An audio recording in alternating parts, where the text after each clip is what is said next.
Hey friends, if you wish to manage Java settings in Windows 11, then please watch this video. I will guide you through the process.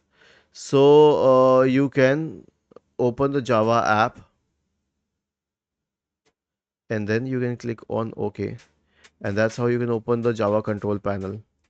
Okay, you can click on this. You can open the Java app. You can find all the settings here. If you wish to update Java, you can update it using it. If you wish to check Java runtime versions, you can check here. You can check the security levels here. You can go to the advanced section and manage settings which are advanced. Okay, and obviously you have the general settings here, and you can manage the settings for temporary internet files here. Was this helpful? If yes, then please subscribe to the channel.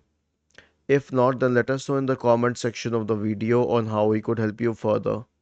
Thank you for watching this video and have a nice day.